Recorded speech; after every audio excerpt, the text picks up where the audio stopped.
All right, we're at the top of the hour, so I think I'll get started as folks kind of shuffle in. But welcome everyone to the session Strategies for Coupling FIA Data and the Forest Vegetation Simulator Software within a Dynamic Forest Decision Support Framework.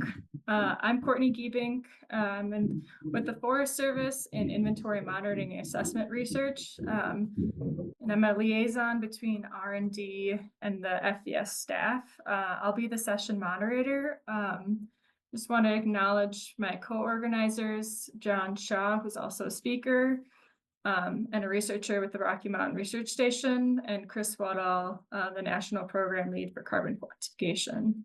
I think we've organized a really great session that really shows the linkage both past and like present and ongoing between FIA and FVS.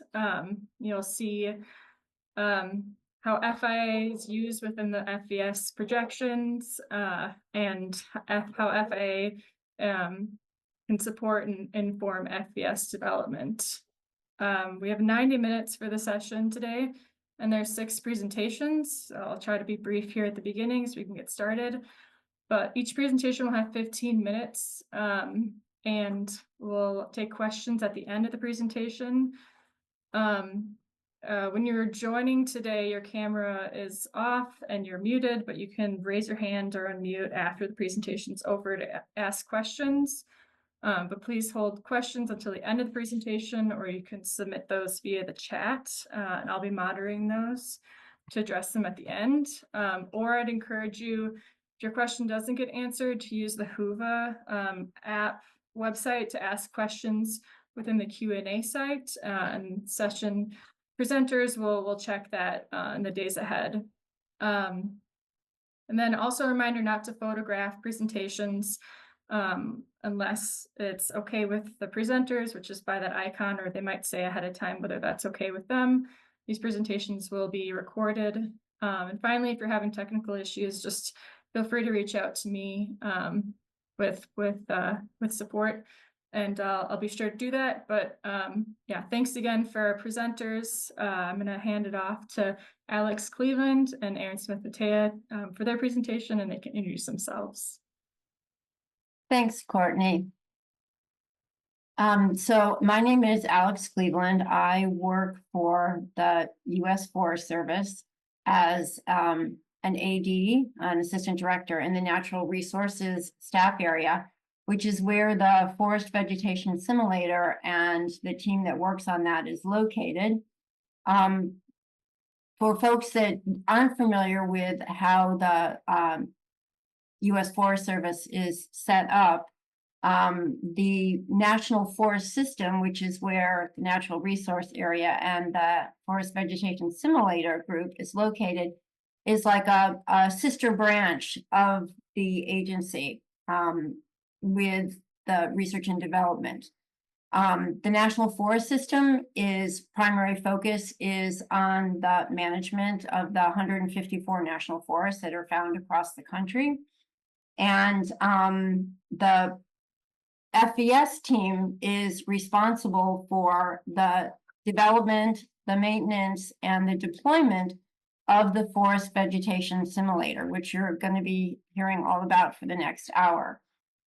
For decades, the forest vegetation simulator has been providing critical information to national forests for forest planning and for the several different types of projects that happen on the ground.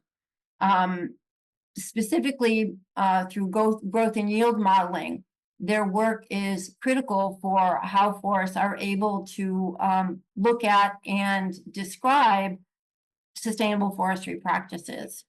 What has happened, that's been going on for a couple of decades on the national forests, and what has happened over time is that the FVS application has been shown to be provide quantitative information about other issues that have become more important to the national forests. That would be fuel loading and insect and disease, and of course now carbon sequestration. So folks today are going to explain to you about the connection between FVS and research and development. And with that, I will turn it over to Erin. Thanks, Thank you. Alix. So I'm gonna start out before before we kind of talk about the advancements of FVS. I'm gonna quickly kind of cover what FVS is for those of you who are less aware. FVS is a growth and yield model. It's often described as an individual tree distance independent in the class of models. And it was originally developed about 50 years ago as a tool to predict timber yields for different management alternatives. But it has evolved into much more, into a very robust model. Models, as we all know, are a simplification of reality. And in FVS, we break down growth into basic categories. And we start with taking a sampled inventory and we grow each sampled tree through time. And we start by predicting diameter growth. Once we predict diameter growth, then we predict height growth. Oops, my slides went backwards there. Diameter growth. And then we predict height growth. And after height growth, we predict crown change and then mortality. And this means FVS looks at every tree in the inventory and looks at its size, the competition, the stand density, the social position, the basal area, stand species composition, and site characteristics to estimate how those trees are going to grow through time. And then FVS compiles each tree's change through time for all the records, for all the tree records, and then gives you stand level metrics over time. And as we know, forested areas around the country have very different species, climate, productivity, and carrying capacity. And historically, forest managers were using a wide variety of yield tables and local simulation models as tools to manage these complex and variable forests. But given the limited applicability and inconsistency in these models and really lack of support post-development, the Forest Service National Office actually decided to embark on a goal of bringing all of these models under one framework for growth and yield modeling. And so that's how FVS was developed, as this national framework for the National Forest System's growth and yield modeling. And some models like prognosis and twigs got pulled into and became FVS variants, while new models were built in FVS and made into geographic variants. So a lot of the West Coast, Oregon, California models were pulled or were rebuilt or built and brought in. And most recently, we rebuilt the Southeast Alaska variant and new models for the Boreal Alaska. So that kind of gives you a sense of the history and development through time. FVS has the ability to integrate impacts of management, so different types of harvest, disturbance, as well as environmental changes into projections of both current and then future forest resources. And a user can simulate a vast variety of different management actions, so thinnings, regeneration harvests, fuel treatments, and really compare the differences between those management alternatives.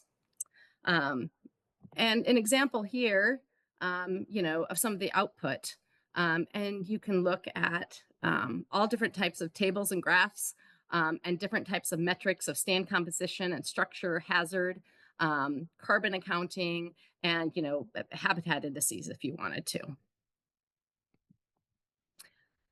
And really the primary use of FVS is to compare management alternatives to meet those desired future conditions. And certainly within the National Forest Systems, we work under multiple use objectives, and sometimes those objectives can be conflicting. And so here's an example of an objective for this wildland urban interface project if one of the objectives might be maintaining 40% canopy cover for wildlife, but also reducing flame length to below 3 feet to reduce wildfire risk and increase firefighter safety. And so trying to decide, which management do you implement? And so you can look at the table down below, and FVS can forecast the change in the stand after the management. So you can look at those different categories or attributes and see, have you met the criteria you set? As well as looking at certain things through time. So if you look at the graph on the right, it shows that flame length by the 3 alternatives, and you can see that graphed over time. And then, of course, the pictures above provide a great visual image, which is super helpful when we need to describe to the public those impacts of the different alternatives. I also find kind of interesting in this example is that if you look at the table down below, you'll see the last alternative, which was a thin from below to 80%, retaining fire tolerant species, was the only one that removed volume, but it was less than 2,000 board feet per acre. So it's not likely going to make this sale viable as a traditional timber sale. But this provides kind of, or gives the NEPA team a heads up to let the timber shop know that this isn't going to be a traditional timber sale or contract, and that we're going to need to think of other options for disposal of the timber.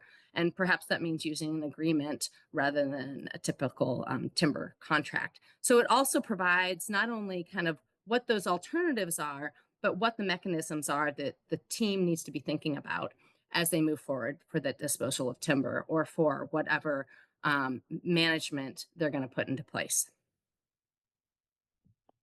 Okay, so the FVS team. FVS staff develops, maintains, supports, like Alix said, FVS. We are in a technology transfer role, so we often take the latest research and pull it into the model. Sometimes we develop our own models, and we do some of that development ourselves. We're mostly a staff of forest biometricians. We also do a lot of user support. We field thousands of questions every year. And our users are, federal agencies, so not just the Forest Service, but other federal land management agencies, lots of state agencies we talk to, university, industry, lots of carbon consultants, and state, and non-governmental agencies use FVS. And then we also provide a lot of training and documentation. So now for the next chapter, where am I going from here?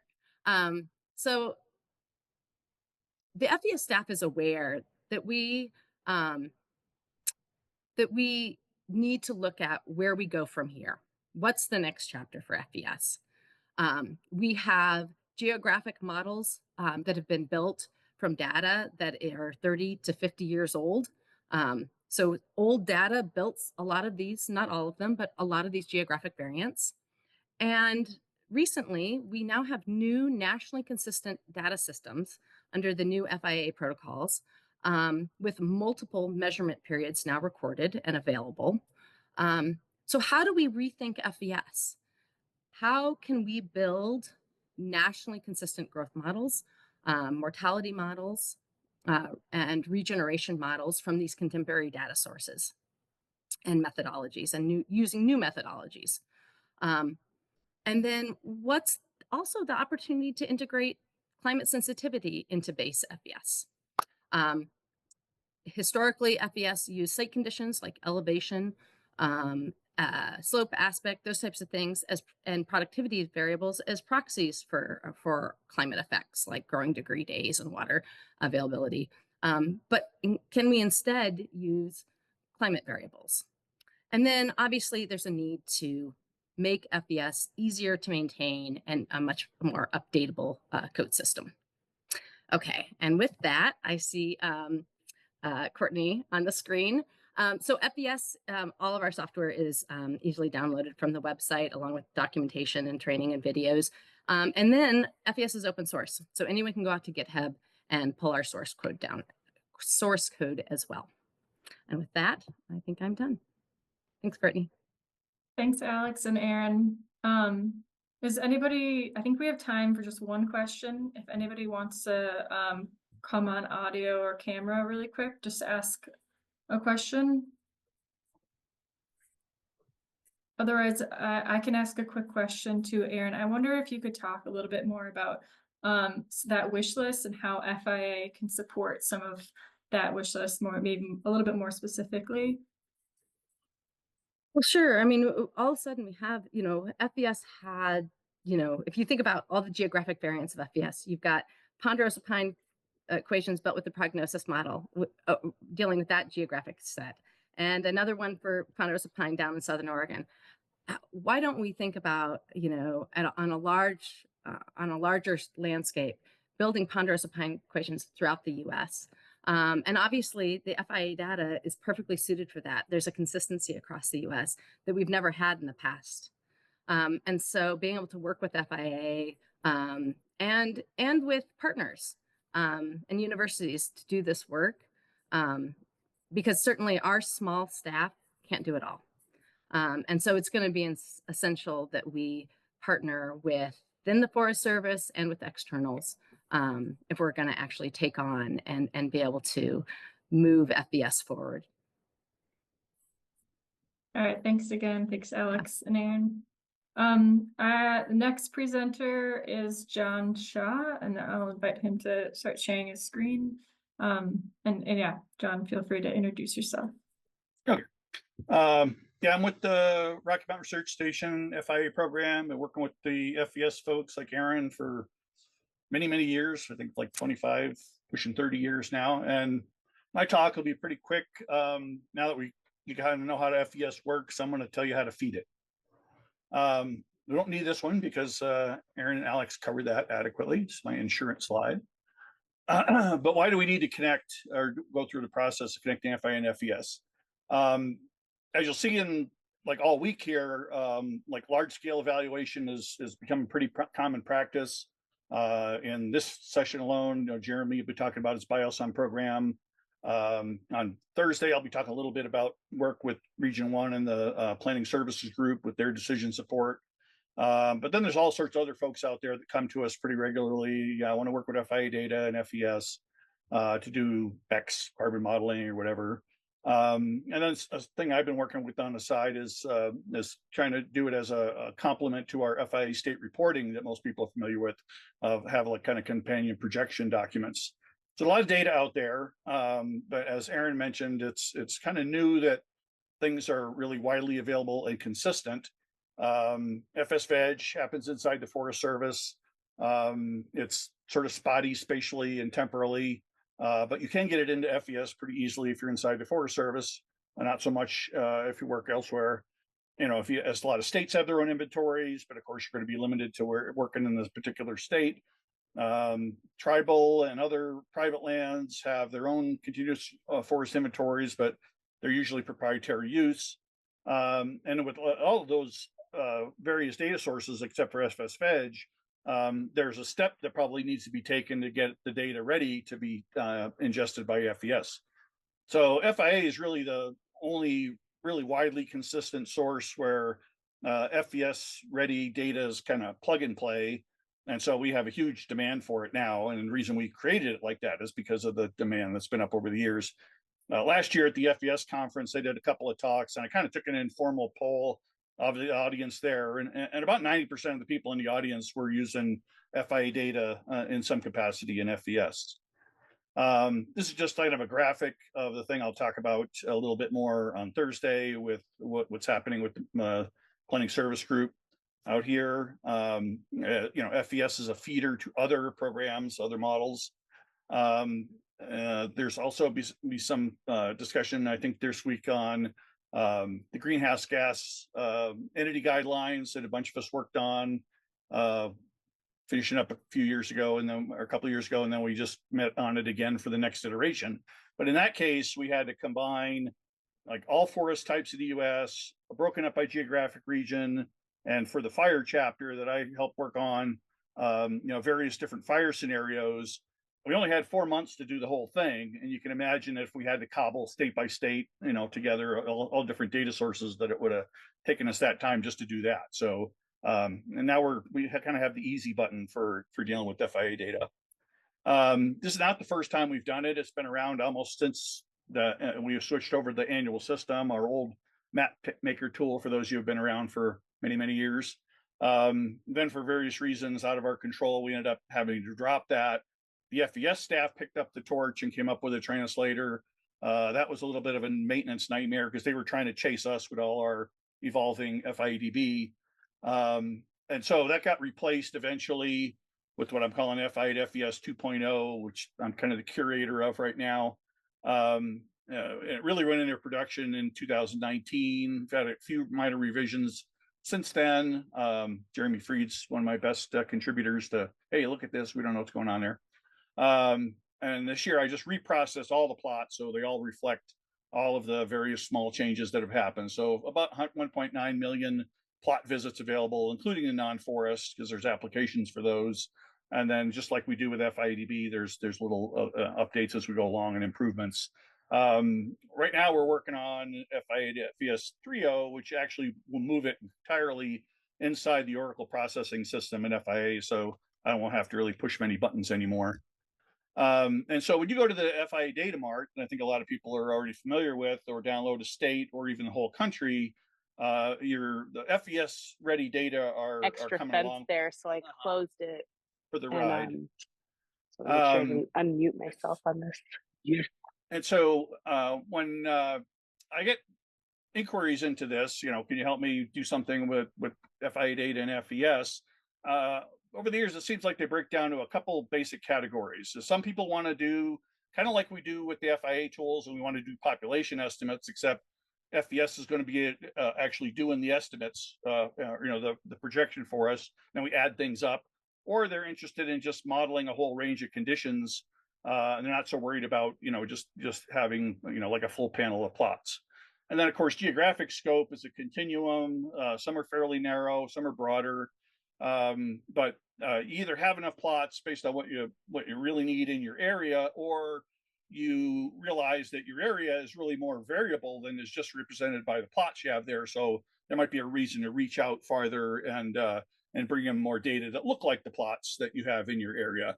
And then when you get broader and broader, you usually have plenty to work with no matter what. And then there's this map-based approach that you'll see some talks on this also this week on Thursday, based on tree map, where instead of using plots, we're still projecting plot data, but we draw the area of interest from a map.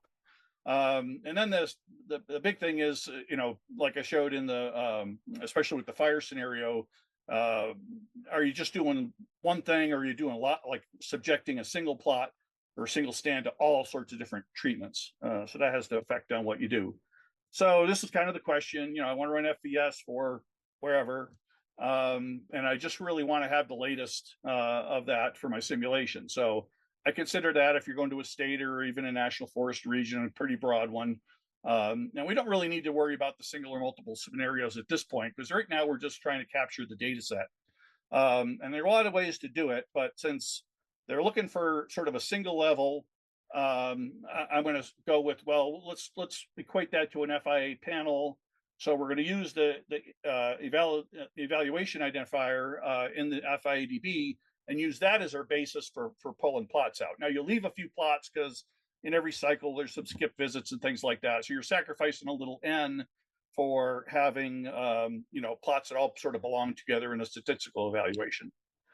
So if you've been into our database, you would have seen this already, in one of the SQLite databases, and sort of an FIA land, it actually is groups together two different schemas.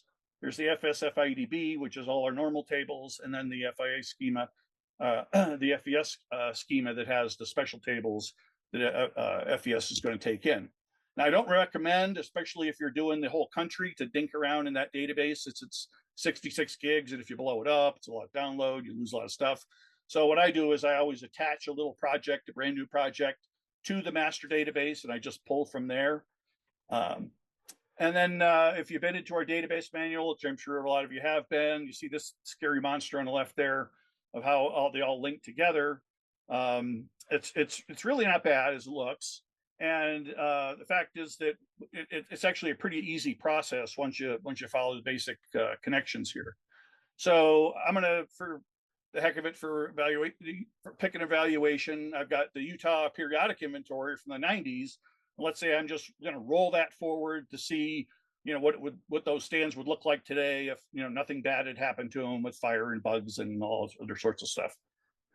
So so I picked that eval ID, and here's my little graphic of how all the tables link together. So I'm really just trying to get from that eval ID in the pop table way over to my FVS stand table. And it actually looks much less scary once you actually look at the SQL code for it, because it's just joining them up and just telling it some specifics of what you want. And this would apply to pretty much any variable anywhere in FIDB. But this is so I'm almost showing you one of the more complicated ones because everything else is easier from there on.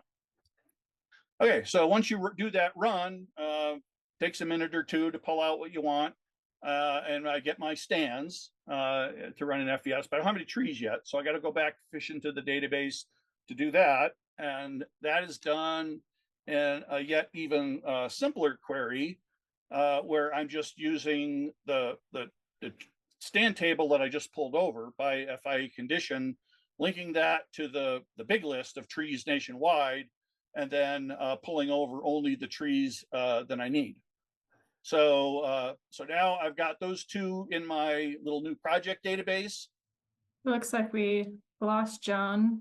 So I encourage you guys to, if you have any questions for John based on what he was presenting, put those in the chat. Or like I said again on Whova, there's a Q&A box on Whova that he can check out too.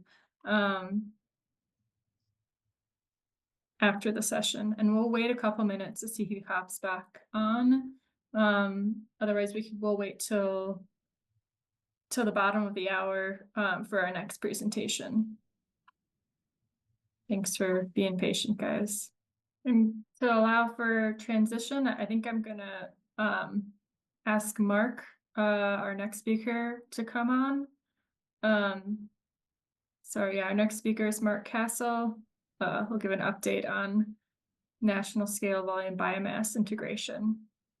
All right, thank you. So I'm Mark Castle. I'm a forest biometrician. I work on the forest vegetation simulator staff, and I've been doing that for about 7 years. And basically the work that I do basically surrounds supporting the model, helping maintain the model, and also doing some of the development work that we've done in the years. Some of the specific projects have been involved with. Erin talked about creating a new variant for Alaska, and more recently in the work that I'll talk about today is how we plan to integrate FIA volume, biomass, and carbon calculation methods into FVS. So this is a project that we've been working on for a little over a year and are continuing to work on it. And really today what I want to try and do is just give you an overview of what this project entails, the anticipated outputs from this work, and then also present a tentative timeline for when we expect this project to be complete. So let's see, kick things off. Sorry about that. What do we mean when we say FIA volume, biomass, and carbon methodologies? Well, there's really two that we're hoping to incorporate or working on integrating into the FVS system. The first one being the National Scale Volume and Biomass Estimators, NSVB for short. This was basically a modeling framework that was developed and released into the FIA database, I believe at the end of September of 2023, and basically is a comprehensive modeling system that provides more accurate predictions of volume, biomass, and carbon across the nation. And what we're planning to do on our side and the FVS side is these will specifically apply to species that we consider to be non-woodland species or timber species. We'll still be using the regional equations that FIA uses for what are considered to be woodland species. There's about 16 or 17 of these species that are represented in the FVS variants that FIA consider to be woodland species. And what we're hoping to do with both of these methodologies is basically enable calculations of cubic foot volume, biomass, and carbon within FVS. And I'll note too, I didn't specify board foot volume. We initially looked at this kind of at the offset of the project, and the board foot calculations aren't done currently using the NSVB system, and there's a couple of hurdles trying to get the FIA equations for predicting that attribute. So for right now, in terms of volume, we'll just be looking at cubic foot volume when we do this work. And our objectives in doing this work, we want to align the calculation procedures as close as possible to those described in the available documentation. So when we do these calculations, we want to make sure that we're using FIA's methodologies for accounting for tree level attributes such as call, broken tops, decay codes for dead trees, and then also the revised carbon fractions that are used for different various estimates of carbon. And for all this work, we want to make sure that we're thoroughly documenting how we'll plan to implement these calculations, what kind of outputs it'll produce, just so users have a good sense of how this system works within the forest vegetation simulator. So just a little bit of an overview how we expect this to work. So the National Volume Estimator Library, or NVEL for short, will be used as the engine for calculating these aforementioned FIA volume, biomass, and carbon attributes. The National Volume Estimator is actually already used. It's software supported by the Forest Products Measurement Group, specifically Yingfang Wang on that staff. And it's used currently to generate estimates of volume using the regional national forest system equations. So we plan to use NVEL to get at the estimates of FIA volume and biomass and carbon estimates when we make this update. And just kind of as a note, the FIA volume, biomass, and carbon calculations won't be on by default. It'll be, as a user, you will tell FVS to request that these calculations be turned on, and there will be a couple keywords for also controlling different types of output for reporting the volume, biomass, and carbon attributes that are estimated using the FIA methods.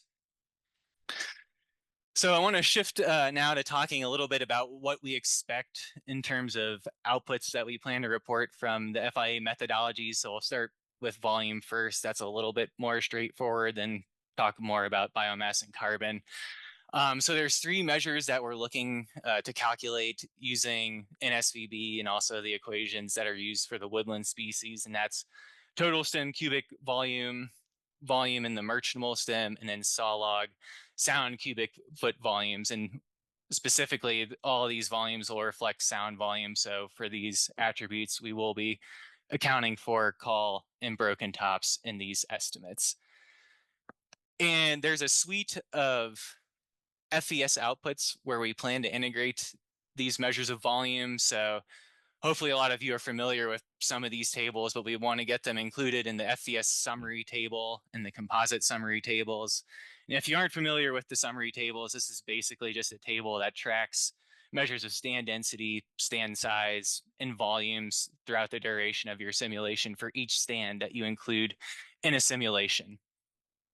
We'd also like to see these volumes included in the tree level table, so the FVS tree list, the cut list, the after treatment list, and also the stand and stock table and composite stand and stock table, which are built from the FVS tree list and FVS cut list. And basically the stand and stock table, it's a pretty neat feature. It allows you to summarize volume by diameter classes and by species. This top image here shows an image of what one of those tables looks like.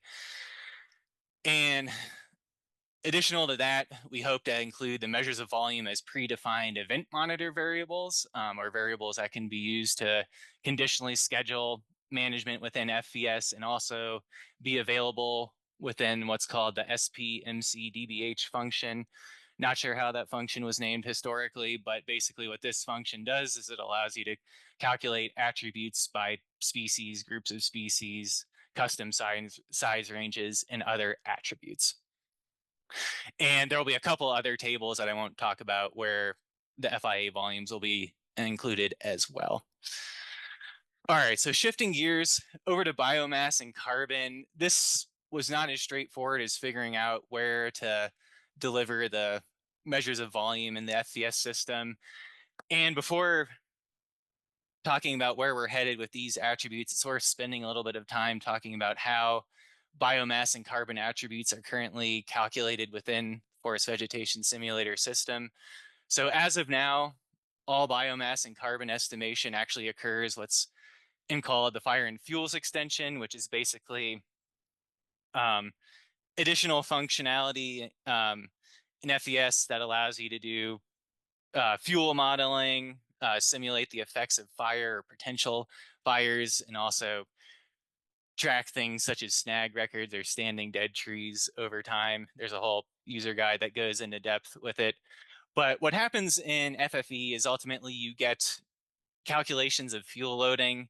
This is your these are your estimates of biomass, and in the FFE logic, these estimates of biomass that are summarized by fuel loadings get converted into estimates of carbon. And this table here is actually from Fire and Fuels Extension Guide.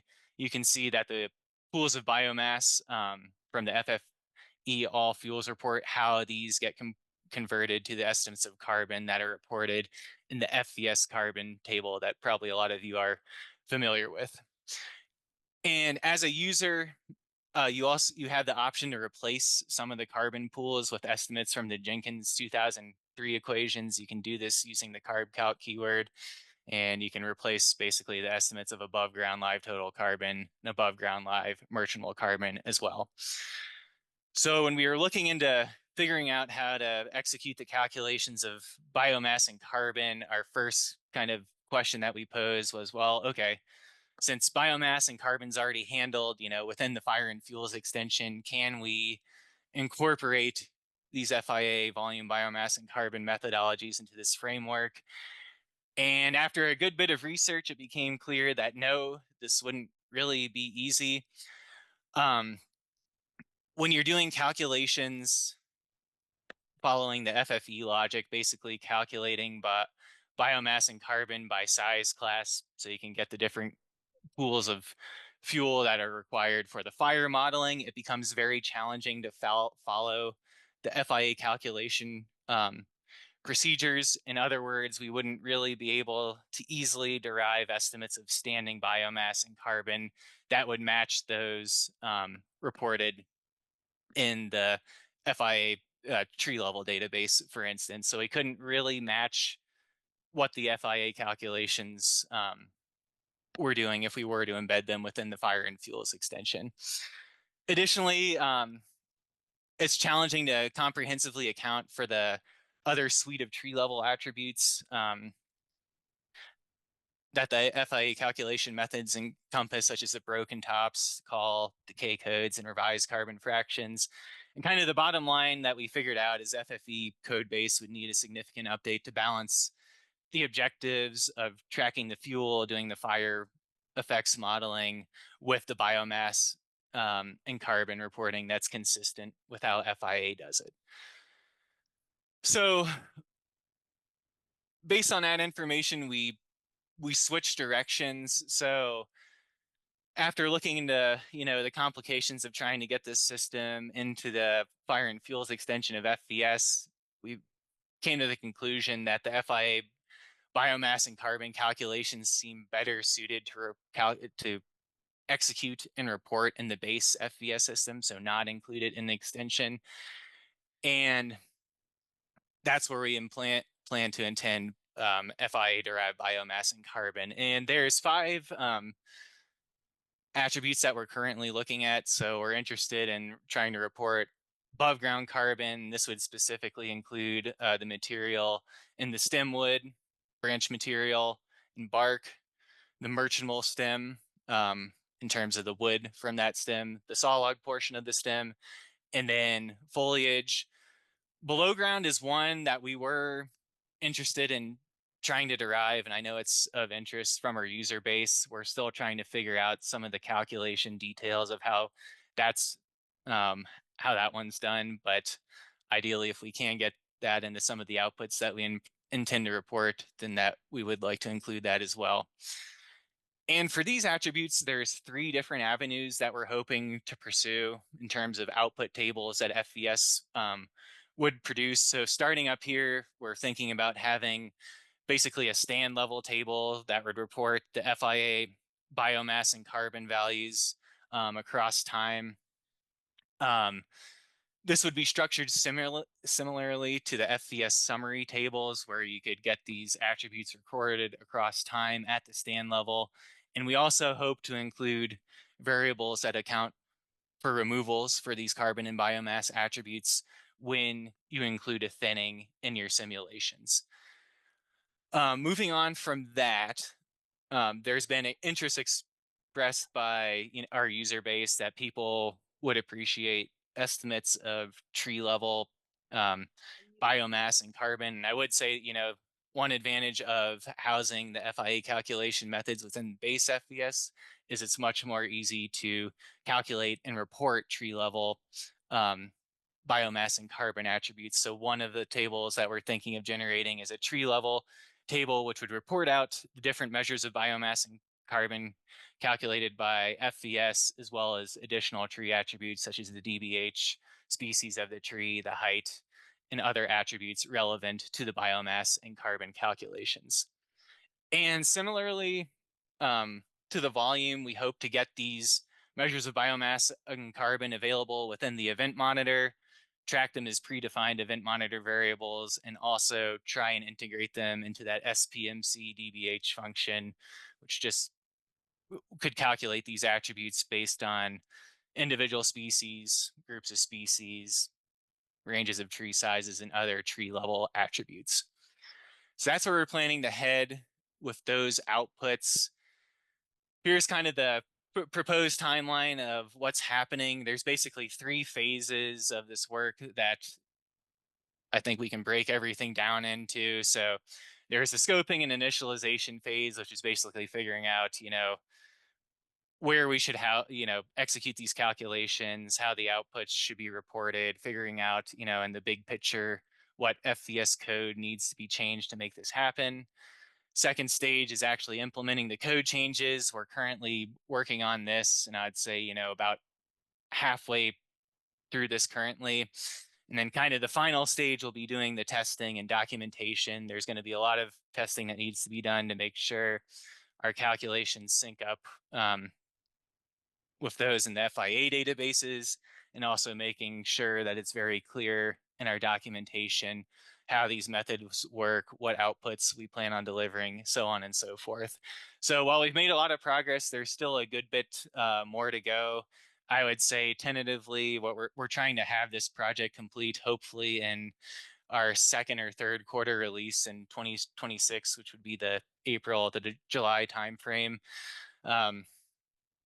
If things improve, move faster than that, then that would be ideal. But I think these would be kind of our conservative estimates for when this work would be complete. So with that concludes my presentation. Before I stop, I just want to say I'm just kind of the spokesperson for this presentation. There's a lot of work going on behind the scenes by other members of the FVS staff.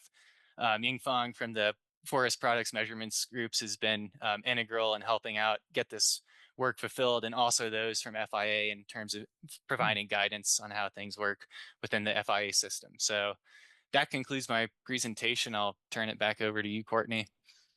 Thanks, Mark. For the sake of time, can you put your questions in the chat, and we'll move on to our next presenter, which is Jeremy Freed. We'll be talking about his work with BioSum. So hand it over to you, Jeremy. I'll let you know if I see the full screen. So how will prospective silvicultural trajectories play out over the next few decades in terms of ecological and economic effects? Now in its 20th year, the BioSum software helps us track these across initial conditions and ownerships, recording trade-offs that can help managers find trajectories that best match their priorities. You can also support siting decisions for wood processing facilities. FI and FVS were the obvious choices for as a conceptual foundation for this kind of tool, so other models were needed, developed, and integrated. Making them all work together has been a journey, I'd say. It's also required experimentation, for example, to understand which FFE outputs actually relate to fire outcomes in the real world. We'll touch on that briefly. You don't have to use all of BioSum's capabilities to get value from it. We use it for many purposes and think of it as a Leatherman-like multi-purpose tool. Moreover, other analysts have added their own customizations when the application demands it, as was the case for the example we're using to illustrate it today. Moving clockwise from the gold box labeled FIA plot data, we have a modularized workflow. You all need little convincing as to the value of the spatially balanced network of inventory plots provided by FIA. In BioSum, each FIA condition becomes an FVS stand with acres attached. Most of you also understand that FVS provides a lot and that significant challenges in executing valid analyses with that complex software are something to overcome. Harvests modeled in FVS generate cut lists with BioSum processes to estimate harvest costs and the value and the volume of the wood removed. Effectiveness criteria can be built on any FVS stand or tree attribute with up to 4 carried in a single optimization scenario. The haul cost module accounts for the time required to haul wood from each FIA plot to each respective processing facility, considering road speed ratings, and converts that to a time to a cost per ton. Demetrius Gatziolis designed and implemented a workflow based on graph theory that's already been applied to all the plots in the Western states and built a master travel times database that you can download. BioSum project will use to illustrate this workflow delivered wood to 146 merchantable wood facilities and 10 bioenergy facilities. The treatment optimizer brings it all together to deliver the best silvicultural trajectory for each stand and a database chock full of policy relevant outcome information. We'll illustrate the BioSum workflow for most of these modules just described using the fire and carbon oriented management project that we call FCOM.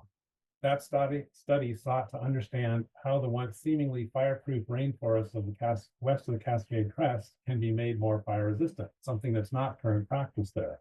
Westside forest managers need to understand what changes to management would enhance fire resistance and the extent to which such changes are compatible with their other objectives, such as net revenue from timber production and climate benefits via carbon sequestration. We selected nearly 6,000 plots via overlay on the Westside EPA ecoregions, then loaded them into BioSum. We classified the conditions on these plots into 6 age structure classes and found that close to half of this forest is young, less than 60 years of age, and even age. Another quarter is old, beyond 120 years, which we call super mature, and most of that is an uneven age structure. Nearly all the rest is 60 to 120 years old, and we call that mature. The age class distribution is important to keep in mind when we interpret the simulation outcomes.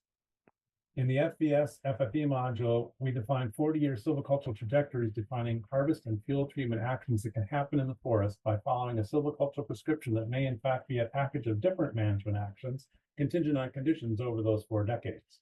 We developed different sets of prescriptions for even and uneven age management, with prescriptions that represent business as usual derived from interviews with representatives of landowner groups and silviculturists in the region that Eric White and Susan Charmley did. We're interested in how management affects the forest over the long haul, not just the immediate effects of treatment. So we evaluate mean fire resistance metrics for each active management trajectory, and then compare those to mean metrics for a no action or what we call grow only trajectory. You can do the same thing for other stand metrics, for example, habitat value or old growth structure index. In FCOM, we modeled a family of simulations with different assumptions about when fire might arrive and with what weather severity, and then recombined those as weighted means to represent different levels of fire frequency. We developed 21 prescription packages across stand structures and 2 policy scenarios, in addition to the grow-only reference option. A couple of these are described on this slide, but don't try to read and interpret their details. The first is a pretty standard even age management package that's frequently applied in young Westside forests.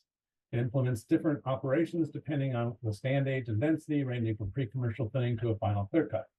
The fire-aware uneven age prescription below that thins repeatedly to a low residual density at a trigger density that is much lower than what's business as usual.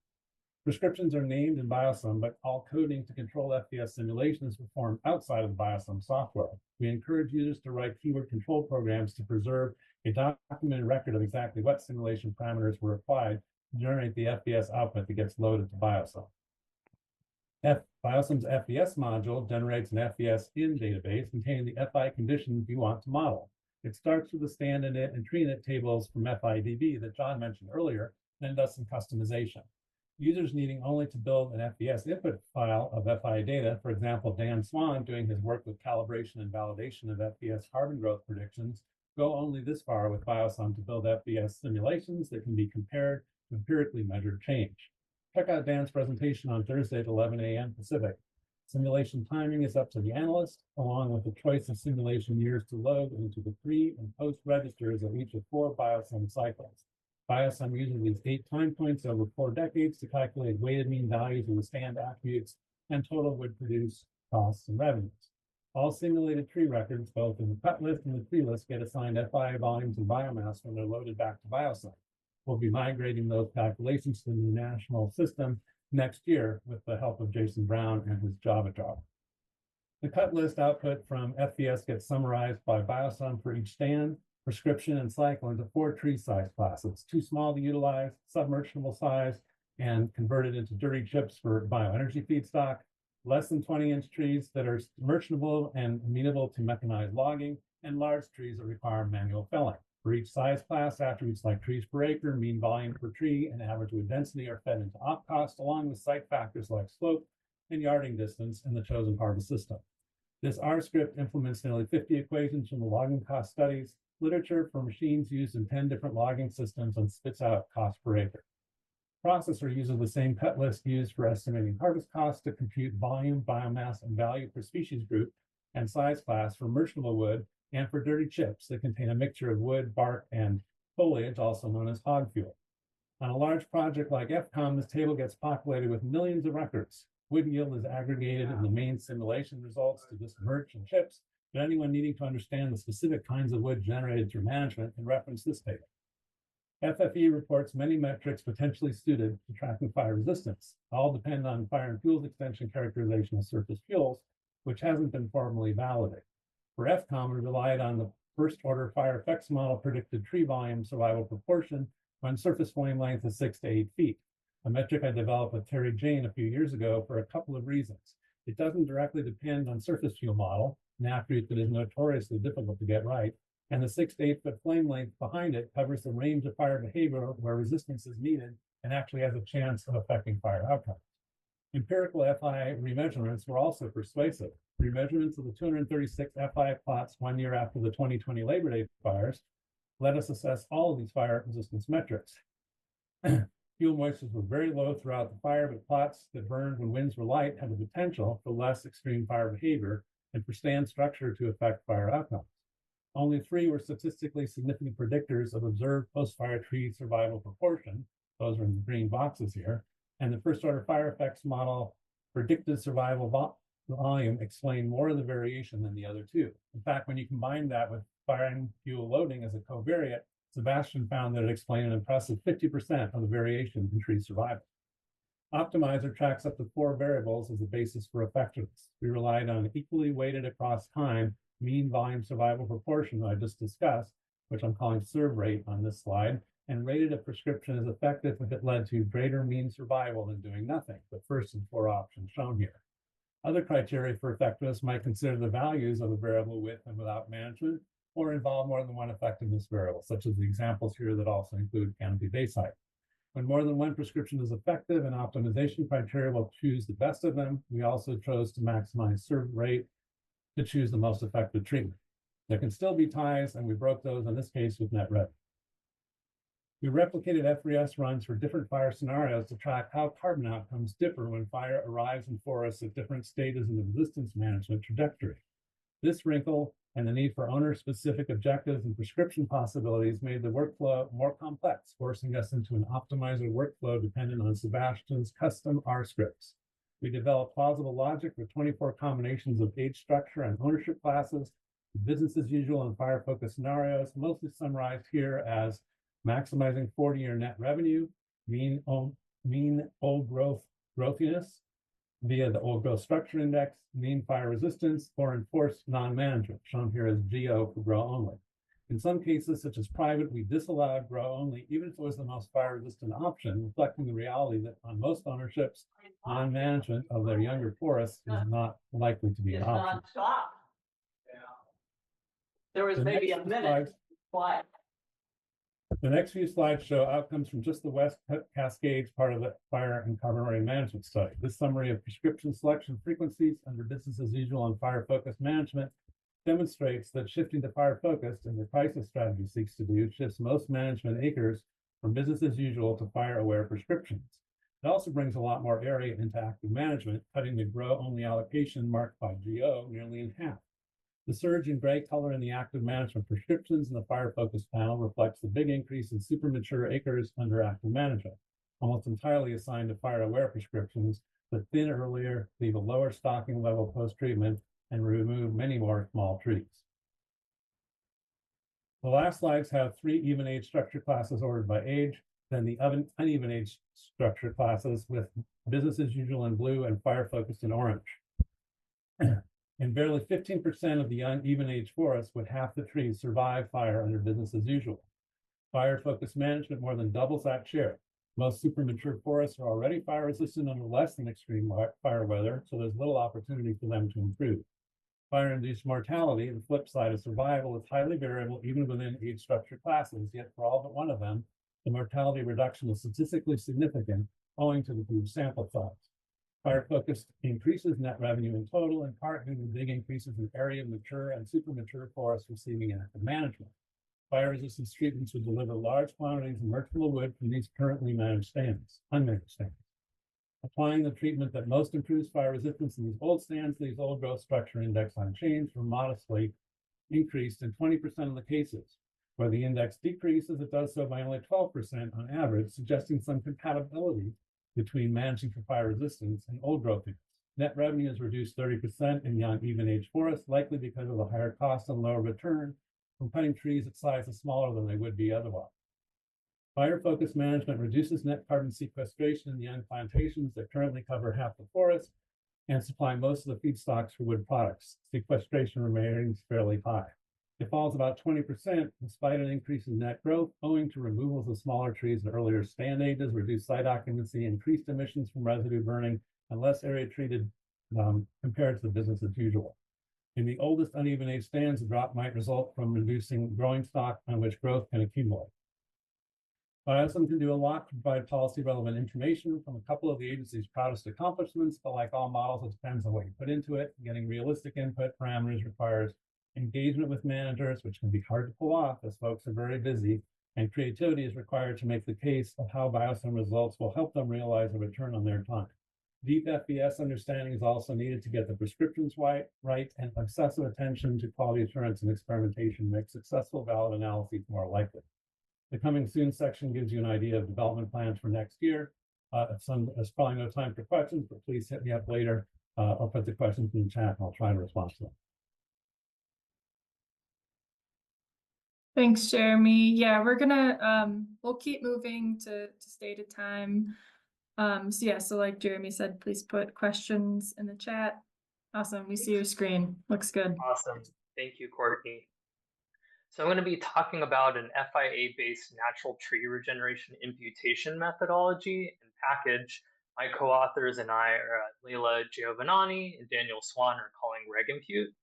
And during my time working as a postdoc at the Pacific Northwest Research Station with Jeremy Freed, that work Jeremy just presented on, we needed to quantify field treatment effectiveness of varying silvicultural prescriptions over time across wet, productive forests of Western Oregon and Washington using FIA data and FVS.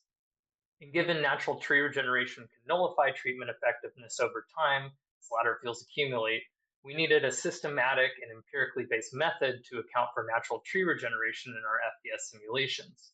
So the core methodology of what I'll present today on sort of came out of this research and then was improved and expanded upon with the help of my co-authors who are in a similar boat of needing a methodology like this to improve the validity of their results for the carbon-related FVS work they were doing in the Pacific Northwest. So for those of you who are unaware, let's start with a little background and context first on natural tree regeneration and FVS. So there's two natural regeneration models in FVS, the full and partial establishment models. The full establishment model is programmed into a few specific FVS variants, or has been parameterized off empirical data and can be used to predict and add natural tree regeneration into FVS simulations. Most FVS variants only have a partial establishment model, which supports stump resprouting for species that resprout, and otherwise relies on user-specified information to add natural tree establishment into simulations.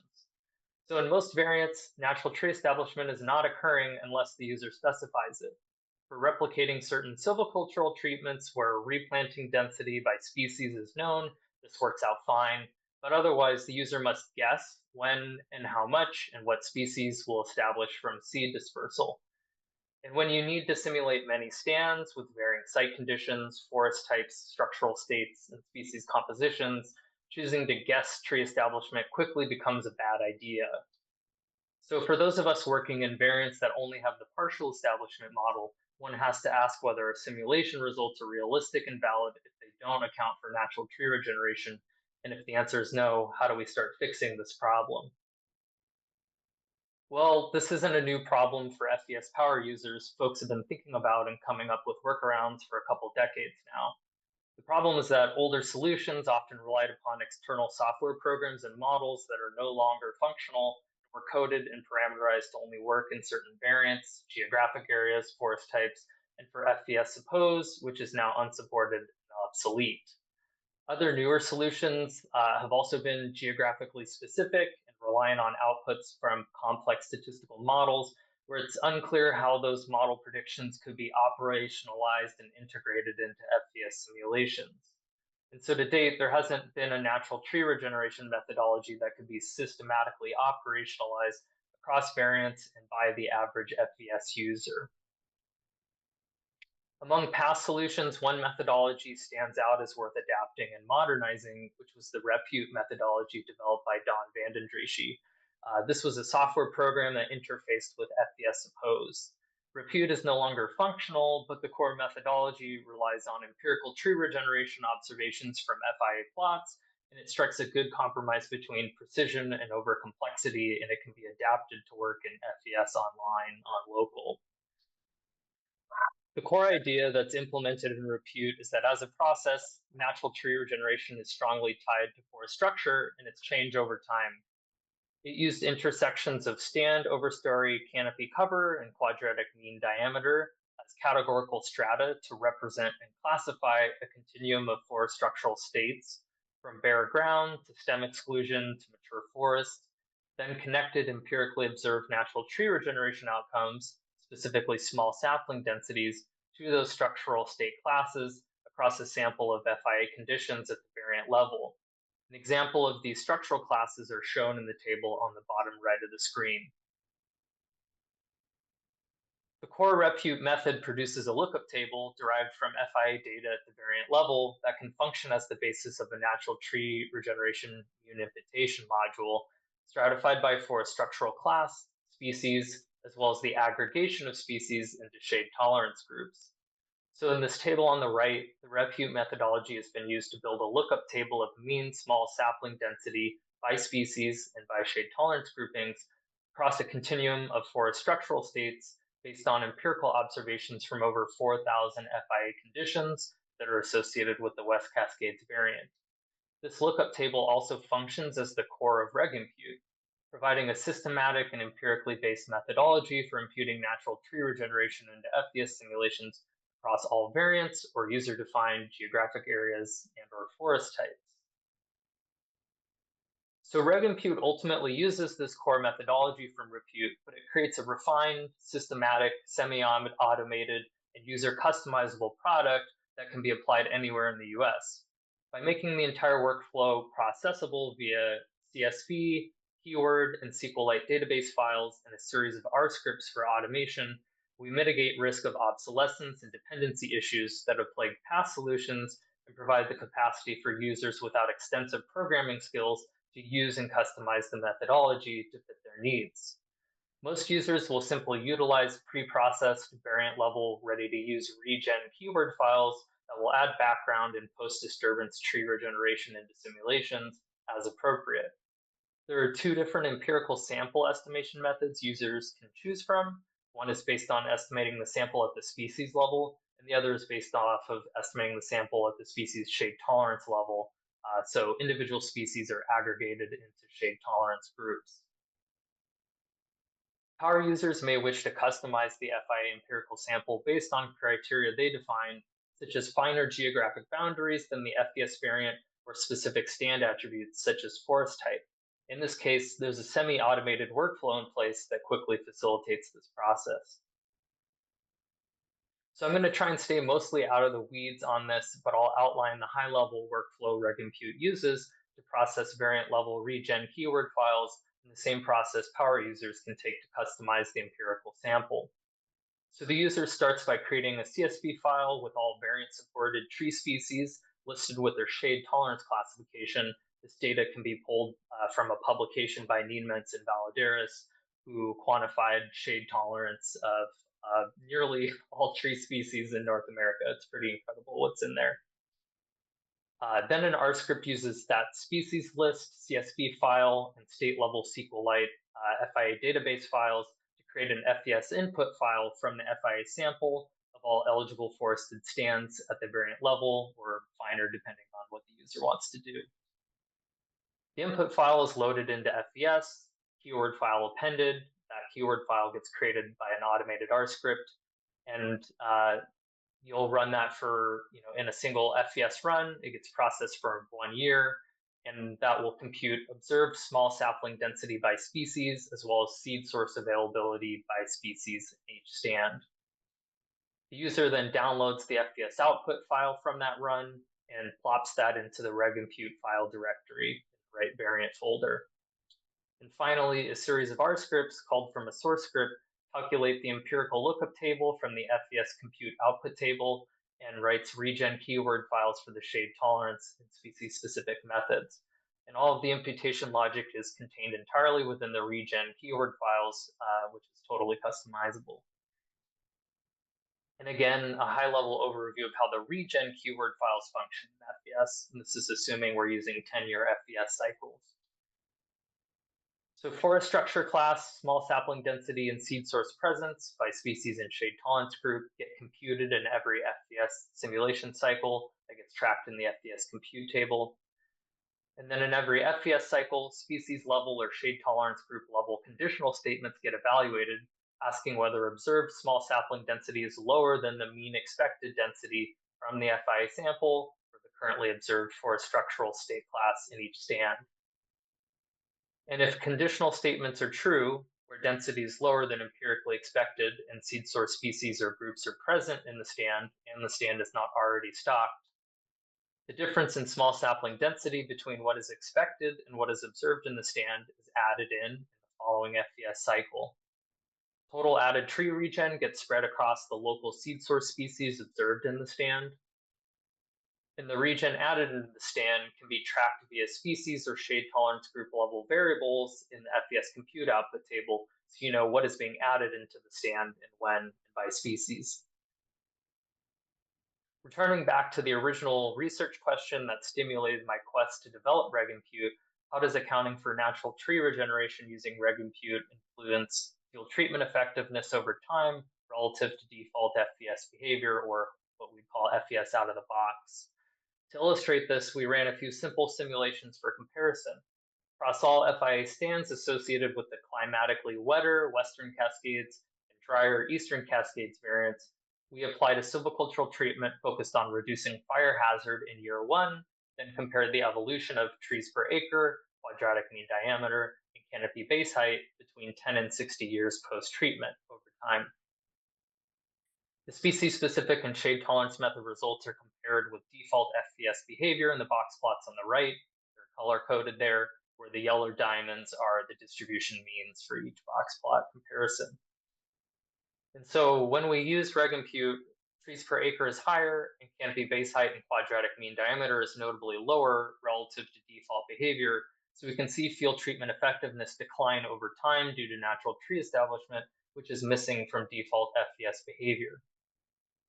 The species-specific and shade tolerance methods produce similar outcomes with some slight variability between the two variants, and there's a few nuances worth knowing about the two methods. So the shade tolerance method draws upon a larger empirical sample since it aggregates individual species into groups, and it's simpler and more computationally efficient, and importantly requires fewer defined event monitor variables. The species-specific method is probably better to use when species-level establishment patterns are important to capture and get right, but it's less computationally efficient and requires many more defined event monitor variables. This can create some issues in some of the eastern US variants, such as the Northeast variant that support over 100 species. So we're thinking through ways to deal with those variants that support a huge amount of species. So what are the broad advantages of REGIMPUTE? It's a relatively simple, systematic approach to account for the mean of expected natural tree regeneration responses in FVS on STAR, online on local. It's based off of empirical data from a national systematic forest inventory sample. The workflow is largely automated. It doesn't rely on complex models or external programs. It's customizable. And the keyword files are user-ready for implementation. They're totally customizable, and they can be adapted for any FVS variant, area, or forest type. In terms of the limitations and opportunities for improvement, I think most of us know that tree regeneration is a very complex process with high variance across sites. So imputing the mean of a sample does not necessarily capture that site level variance very well, especially if site productivity is strongly heterogeneous over space.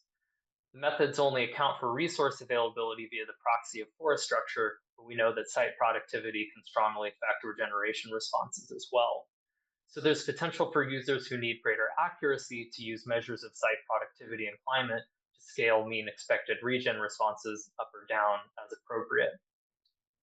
And since the methodology solely relies on what is observed in each FIA stand, clear cuts or stand replacing disturbances can prevent regeneration due to missing seed sources, despite seed sources potentially being available or dispersed from adjacent stands. But since FVS is not spatially explicit, there's no way to know that besides explicitly telling FVS that there is seed source available or not. And since the methodology is customizable, users may develop workarounds around these limitations if they're important to capture for their projects.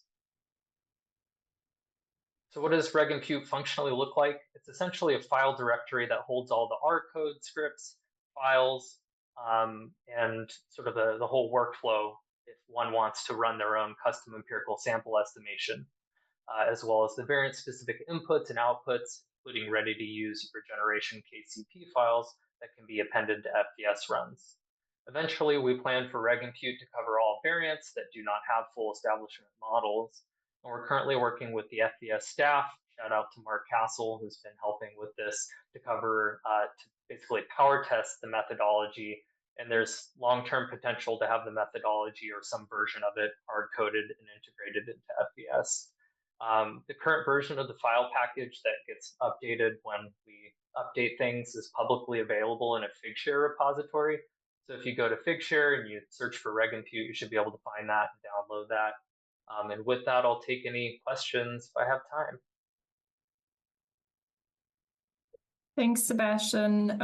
I think we're going to move on for the sake of time, but there is a question in the chat for you. So if you're able to respond to that during the next presentation, that'd be great.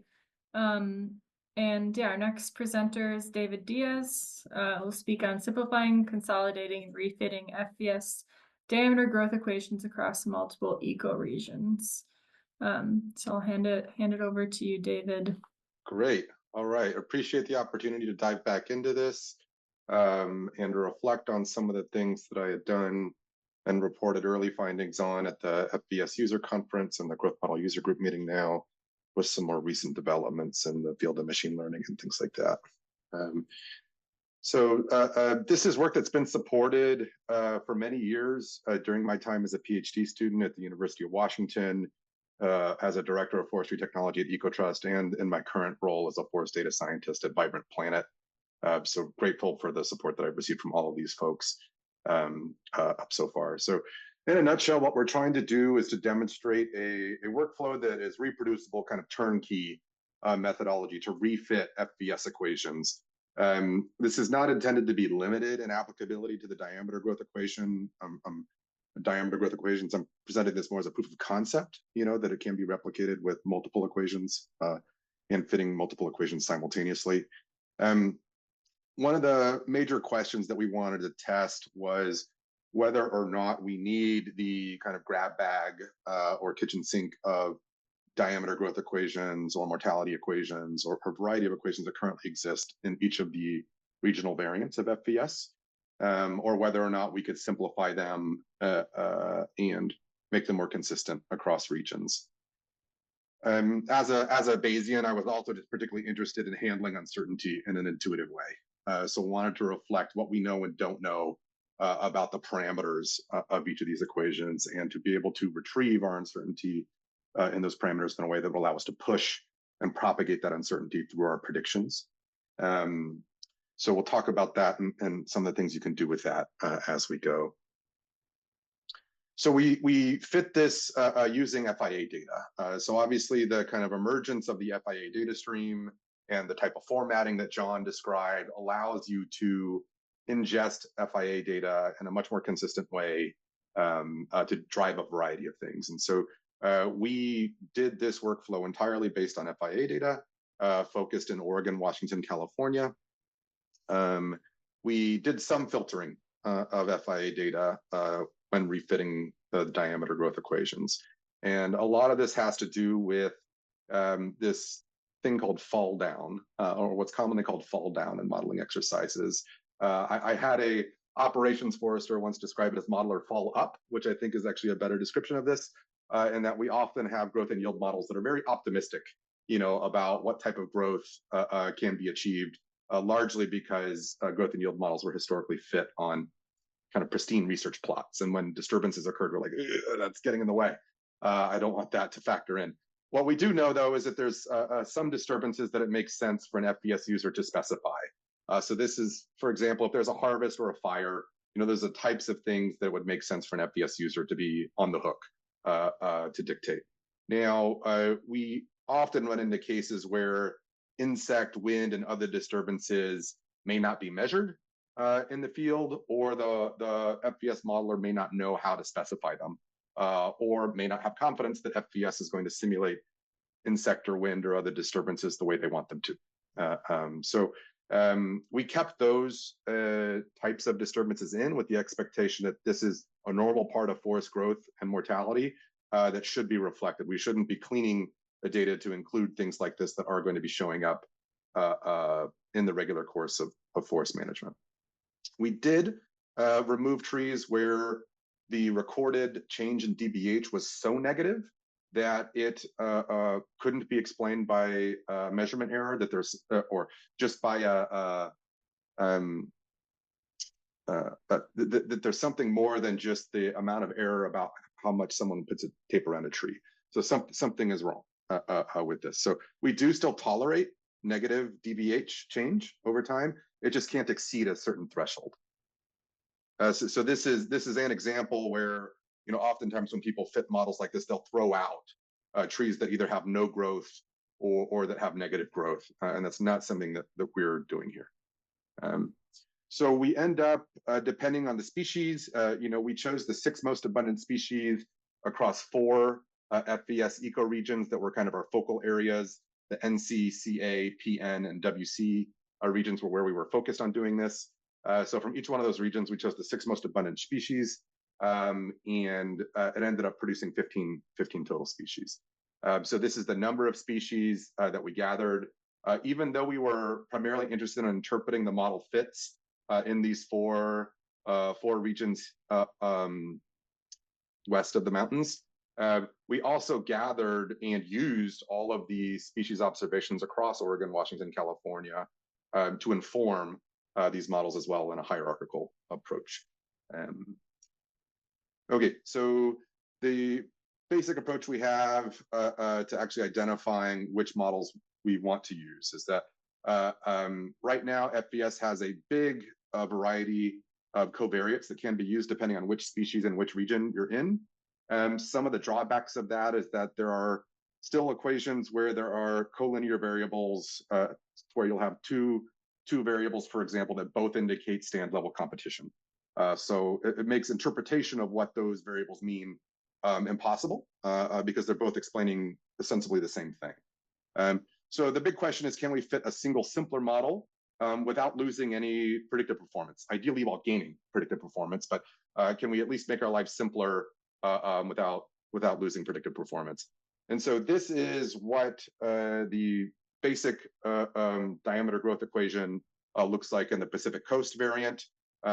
Now, for any given species, it's not going to employ all 18, coefficients.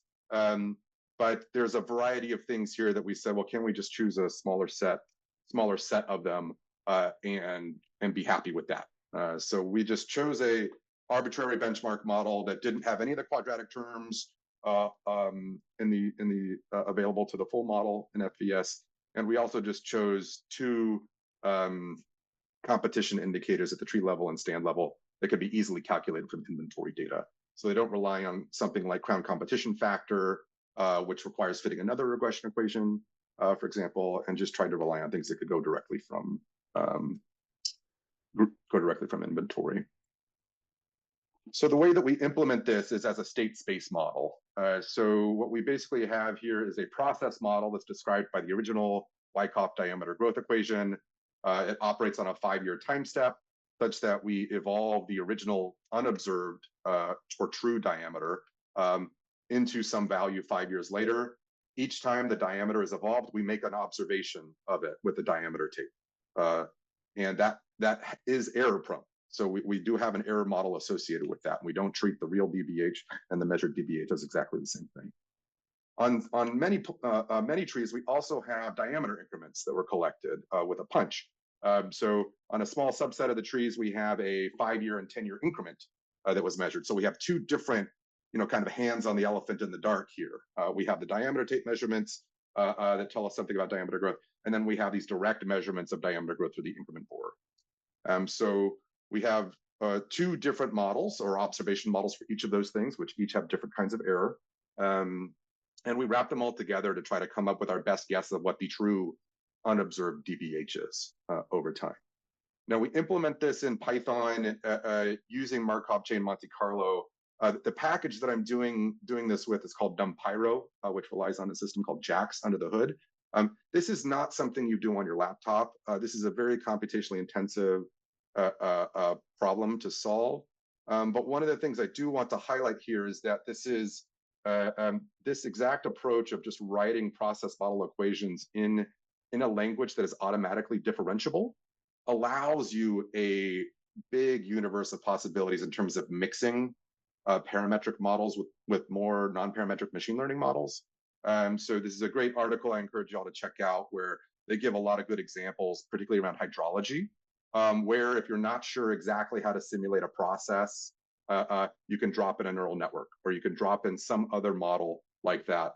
In FVS, it would be a good example of something of how to explain climatic drivers, for example, where we're not exactly sure how we want to parameterize them, but we could just drop in a neural network to do that. And as long as the model is written in a differentiable language, you can still solve it. You may not be able to solve it using Markov chain Monte Carlo, but there are optimization approaches that you can kind of mix and match things that you're confident about specifying as a parametric model and things that you want to drop in with some other model until you have a better way of doing it. Okay, so in contrast to a lot of other model fitting exercises, we did not just try to choose the model that has the best score. Commonly you'll see something where someone will generate an AIC score or any of our Bayesian flavor of model performance scores. And in general, I think that's the same type of logic that led us to have this proliferation of equations. And so what we implement here is a region of practical equivalence test. And so what we identify is we say, if a model can improve predictions by 1%, we'll consider it better. And we say 1% of the average diameter growth for a species. So if we end up having a model that improves prediction by 0.5 of 1% or 0.1%, I'm going to say, I don't really care. That's not a meaningful difference. So the way that we do this is that with our Bayesian models, we end up having a whole distribution of coefficients. So when we estimate mean absolute error of observed diameters and predicted diameters, we end up having one value for our benchmark model, and one distribution of values for our candidate models. We can calculate the difference between those and get a distribution of differences between them. And depending on where this this distribution stands in relation to our 1% improvement or decrease, we can declare whether or not our benchmark is superior or whether our candidate is superior. So this gives you kind of a practical way of saying what is good enough. And I'm not going to get concerned with practically equivalent changes in performance. Okay, so when we did this across these 15 species and looked in these 4 ecoregions, there was not a single candidate model for any species in any region that outperformed the benchmark model. So there were 17 different models that we compared that had the full boat of quadratic terms and a stand level and tree level variable, as well as these aspect and elevation terms in it as well. Our simplified version dropped all the sine and aspect and cosine and aspect and things like that, and dropped the quadratic terms. And we never saw a model that did practically better. So I think this was a good indication that simplification is possible. We also found that hierarchical models were generally as good or better than unpooled models, and I'll explain what that means here in just a second. So the current FVS pattern is what is called an unpooled or independent set of models, where each equation is fit in each region only to observations from that region. And what I think we would like to do going forward is actually learn from what's happening to trees across ecoregions and not just limit our information that we use to build these models to a single ecoregion. So this is what that looks like as a kind of diagram. And this is kind of pretty vanilla Bayesian modeling. We end up generating, these coefficients for all of the variables that we care about, so we can get a sense of how uncertain or certain we are about them, and also identify where we have unexplained variation at the location level, and what we have still unexplained at the plot level. One of the tricky things we're seeing as well too is that we have, when we include both a tree level and a stand level competition indicator, they switch or they go to opposite sides. So we always have the tree level competition impact is always negative, it always reduces growth, but we always have the stand level competition indicator always increasing growth. So that doesn't make sense ecologically. So that's a great example of something where we would just want to impose our prior understanding of what affects growth and mortality and things like that, and make sure that we exclude variables when they take on implausible values like that. Okay, so what does it mean? FIA makes this really easy to do. We should automate recalibration of FVS using FIA. We should also automate reporting of how well FVS performs at reproducing FIA. And this is the kind of thing that as we update FVS, or as we get new data coming in from the FIA data stream, we should be able to hit go and generate a report of how well FVS is at fitting this species in this region, for example. We can simplify these equations without any practical reduction performance, and we should prefer simpler and interpretable models. Approaching this from a hierarchical Bayesian method allows us to fit multiple regions and species simultaneously, so long as we have the compute to back it up. So I think this will enable a lot of the things that Erin described at the outset. And in particular, this approach of writing these models in a differentiable language also allows us to extend these models in new ways in the future. All right, I'll leave it there. Thank you. Thanks, David. Yeah,